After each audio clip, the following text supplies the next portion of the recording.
Welcome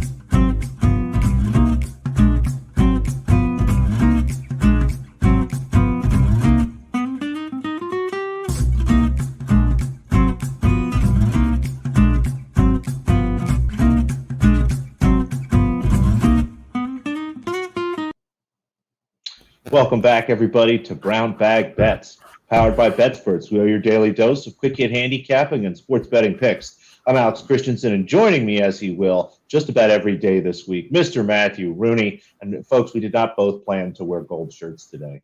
We did it yesterday. We both wore blue. I mean, just we're just on the same page. Give us a week together, not even a week together. Give us a couple days together. We just start to get on the same page. I love it. I can dig it. But how was baseball yesterday? Tennis was kind of meh. Not good. We're struggling. It's right. You know, we're gonna shake out I bet against Frankie Montas, who has been awful since being traded from the A's to the Yankees. He goes out and he throws an absolute gem. He's really good. So that one really kind of hurt. And then I bet the Cardinals first half with their ace Adam Wainwright going against a minor league call up in Javier Assad. Assad allows 7 base runners in 4 innings of work, and the Cardinals can't plate one of them. So it's just, it can't get anything to go right for me today. But hey, you just got to keep betting, and you'll bet out of that slump eventually. I believe in us. Won a lot of first sets yesterday, not a lot of second sets or third sets, but life is tough sometimes. But I'm ready. Let's jump right back into it. Got a bunch of tennis today again. Not a bunch. One pick in all 3 events that are happening, actually. We're going to spread it around the board. WTA Cleveland, 4 matches today. One's underway. Alexandrova there. We're going to put together 2 favorites here I really like. Shuai Zhang will be the late match tonight. She goes up against Martina Trevisan. Just going to keep putting her in parlays until we see numbers in the minus, 350 to minus 400 range. Minus 290 or better. There's a value in her. I'll put her together with Samsonova, who's having a great week. Goes against Laura Siegmund, who, snookered us a little bit. I can't remember if it was yesterday or Tuesday, but got us in the first round match. Yesterday was Tuesday. Yesterday or Monday, but again, still think she's being overpriced here. Samsonova shouldn't have any trouble in this match. I'm looking at minus 340. I have it closer to minus 450. So put the 2 together. This might be closer to minus 115. I honestly think you can play this at minus 120 or better. And then in Granby, going to take a total in Canada. Rebecca Marino and Jasmine Paolini should be a very competitive match. Thought about maybe playing a first set over here. Didn't love the over 2.5 sets price, and those can be tough to find in some of these smaller events. But 21 games at a match that I made 21.5 and probably would make it a little juicy. Look great to me. Again, if you want to play over 2.5 sets, that's fine. Should be a really competitive match. Look for at least plus 150 on that over 2.5 sets. That's about where I have it. So over 21 there. And then U.S. Open qualifiers. These can be a little bit harder to find at some books. Some of them list them as U.S. Open. Some of them put them other places, but you should be able to find it. 2 players I really like today. Katie Boulter is having a great season. She is just minus 300 against Fiona Ferro. Ferro not having a great season and generally performs poorly outside of Europe. Is one of those players that just doesn't travel well for whatever reason. I'm not sure. Being kind of a middle to lower ranked player, it might just be not having the money, honestly, to pay to have everybody come with you or something like that. It's just tough for certain players, and Ferro generally does very poor this time of year. I think Boulter is going to keep playing great tennis like we've seen. And then Rebecca Masarova goes up against Selena Janishevich, I believe is how you say that. Had her as about a minus 250 favorite. I'm looking at minus 190 or better here. Really like Masarova, just overall the better player in better form here. Put the 2 together, and you should be able to still get that at plus money. Plus anything is just fine for me. So a few parlays, a total, and I think we'll get back on track today. I like the parlay route. I actually did that a little bit myself with baseball today, but I did have a question like these U.S. Open qualifiers. Who automatically qualifies, and then what is the qualifying process? Because I know at least obviously golf and tennis are 2 different sports, but they have these U.S. Opens, and the Opens take, throughout the summer and spring, you have to win, spread out tournaments to qualify. What is the qualifying process for the U.S. Open for those that don't automatically qualify? So they start with the rankings and basically fill up the tournament with ranked players, leaving some spots for qualifiers, wild cards, and things like that. And then basically the next group of ranked players that isn't automatically put into that draw gets put into a second draw that is basically an entire tournament itself. There is a 128 player qualifying draw that started on Monday. I'm sorry. Yeah, that started on Monday, and they'll play Monday, Tuesday, Wednesday, Thursday. I don't know if there's play on Friday, but basically they play through that bracket. Instead of having one winner, I think it's 12 they end up with or something like that. Now, I think it's 16, actually. They couldn't have 12. So you end up with 16 players as a result of that process. So that's why ranking points are really important and why trying to, pile stuff up, because if you are a top 100 ranked player, you get main entry into all these Grand Slams, and it's a nice paycheck for the year. I mean, just showing up, you're looking at, several $1,000s, tens of thousands of dollars. A lot of these players really, I think there was actually one tweet today, someone was saying, if a player had made the main draw, it would have doubled her earnings for the year simply by showing up. So it's a pretty big deal. I wish I just got a couple $1,000s for showing up somewhere. Wouldn't that be nice? Just show up to Brown Bag Bets, you get a couple $1,000s. That'd be nice. Easy squeezy. Should I get to some baseball picks? Like I said, one of these, I took kind of your route and did it's the same game parlay, but did a little bit of a favorites parlay to try and find some value and some things I like on Dan's Atlanta Braves. And we do have day baseball with those very same Braves, so obviously we're going to bet them. The Braves -1.5 straight up was like -160. Their first half result was right around -160, -162. So very, very little value on those, but I still wanted to bet day baseball. It's a very, very lopsided matchup. The Braves have won 13 of their last 15 since they dropped 4 or 5 in that series to the Mets, so they're playing as good a baseball as anybody. Kyle Wright's pitching for them. He's been their whole rotation's been pretty solid this year, very solid, I should say, but he's been really good. He's got quality starts in 8 of his last 10. So I trust him on the mound against the Pirates pitcher, Mitch Keller, who hasn't really been all that good. He's been kind of fine, but he's got a whip up near 1.5, so he's allowing a decent amount of base runners. So we are going to go with the Braves first half result and the Braves -1.5. We're going to combine that to give us a decently, plus money parlay there. Just trying to find some ways to value bet the really good team going up against the really bad team. And then the White Sox Orioles first half over 4.5. If things repeat themselves like last night, this will hit in the first inning. It was 3-2 after 1 last night, and we obviously not expecting that to happen tonight. But we got a pitching matchup that kind of leads towards the first half over, which is why you're seeing that at 4.5, not 3.5. But it's Lucas Giolito on the mound for the White Sox, and he's had quite the fall from grace. To 2020, he was a top 10 finisher in the Cy Young voting. This year, he's got a 5.5 ERA, a whip up near 1.5. So he's been really, really bad for the White Sox, especially against better teams. The Orioles, surprisingly enough, are one of the better teams. He's not one of the better teams in baseball this year, but at least in the second half, they've been one of the better teams in baseball. So they have a very good lineup. I don't really trust Giolito to get through that lineup all that easily, so I think he's going to give up his fair share of runs. Spencer Watkins has been decent, but not great. He's got an ERA over 4 and another whip that's a little bit over, I think just under 1.4. So he's allowing his base runners too. Really just kind of rolling the dice that one of these lineups gets a little bit hot, drives in a few runs, because they're going to have their chances with runners on base. And all we're going to need is a couple hits from there. So White Sox Orioles first half over 4.5. I like that value to it -106. And Dan's Braves every which way in a same game parlay to get some plus money. All right, we like the Braves. It's hopefully good for Dan. Dan's not feeling well, folks. So send Dan some nice stuff, and hopefully the Braves will be nice to him too. But I didn't mention at the top of the show. They've been very nice to him lately. It's not just Wednesday. It's Win Total Wednesday. I love this Win Total Wednesday. I love this Win Total. I can see the graphic. What's coming up next? This is so nice of you. Thank you. I thought that you might like that, but let's dive into it right away. The NBA schedule is out. Finally had a chance to make through it, and luckily, based on what we heard yesterday around what Mr. Durant is planning on doing, I did kind of assume that the Nets there would be okay. So didn't have to do too much rejiggering, but I sort of gave it away there. Let's go Bulls. I think there is a bunch of value on this number. Just given some overreactions, I think, to the fact that I think Zach LaVine is injured right now. I mean, not the fact that I think he's injured right now, but you look at that injury, you look at the Lonzo Ball injury, and obviously this team would be much better if those guys were 100% healthy right now. But you go back and look, they only got 67 games out of LaVine last year. As long as they can get him right, he's in good shape. Alex Caruso looks like he's healthy. Only got 41 games from him last year. Again, Ball was out most of the year. Patrick Williams hardly played at all last year. He should be just fine this year and be a really solid piece. Again, only 17 games for him.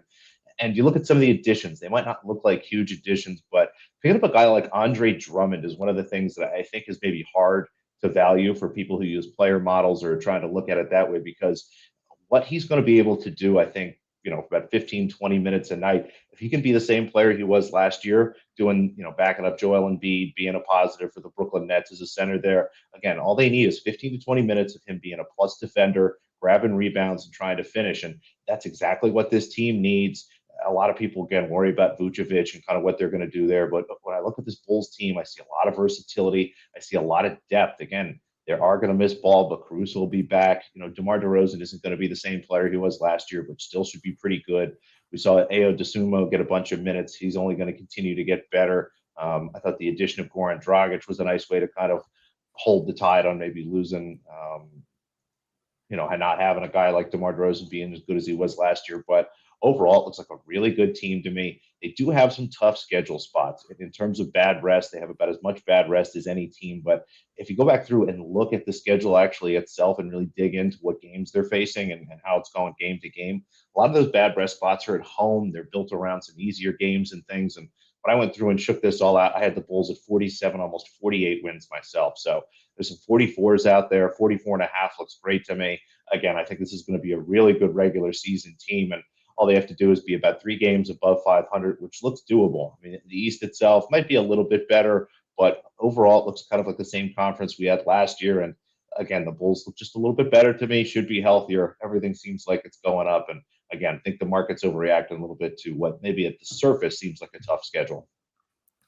Yeah, I think you kind of hit it on the head there. Like, they should be healthier this year, and they weren't. You had DeRozan probably be as good as he's ever going to be last year. He was unbelievable, played at an MVP pace.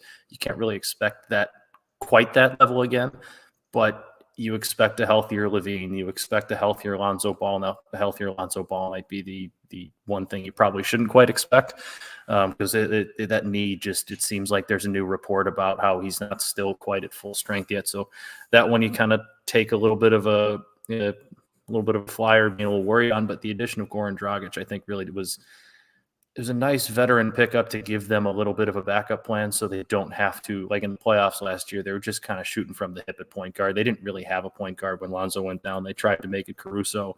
They tried to make it Dosunmu, but like, as nice of a story as Dosunmu was as the local, Chicago kid rookie, like he's a pretty solid second unit point guard. If you're asking him to run your show in a playoff series against the Bucks, it's not going to work out. So I like the Dragic addition, but it's just, like you said, going to come down to health. If that team can be fully healthy and you add Drummond, you add Dragic to that depth, I think they can be really good. But any team can kind of say, if we're healthy, we're good. It's going to be about showing it for them. They've got some time too. The first month or so of the schedule isn't too tough for them. So if they wanted to kind of rest Lonzo and work his way into the season, I think they could definitely do that, assuming nothing else crazy happens. But yeah, I'm not super optimistic, but he only played 35 games last year. I think we can get another 35, heck, maybe even 40 this year. So we'll see how that goes. And I meant to ask you this after baseball here. Patrick thinks we should take over 6 runs in the first 5 of a baseball game. That's too many. Let's see. Right?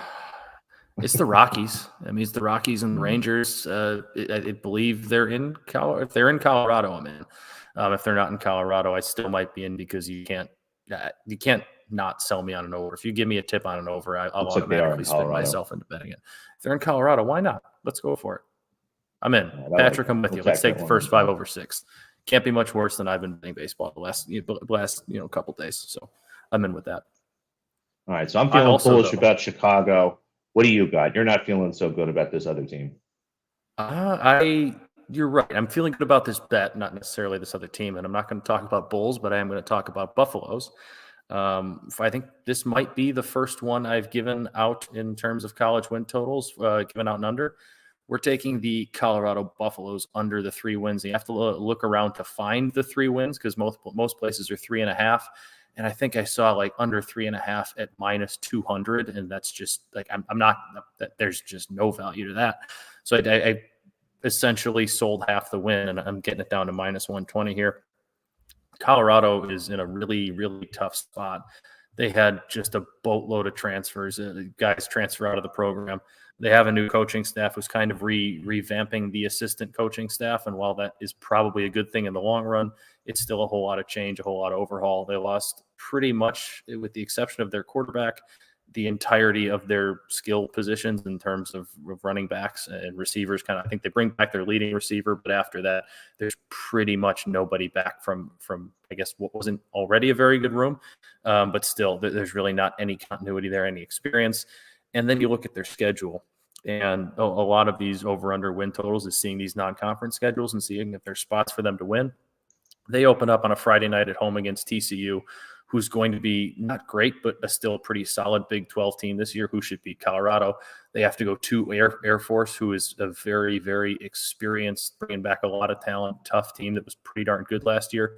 That's probably a loss for Colorado going to Air Force. They got to go to Minnesota, who a lot of people think has a chance to go to a Big Ten championship game this year, or at least compete for that spot. Probably going to lose that one. Then UCLA is their first conference game. I really don't see them beating UCLA.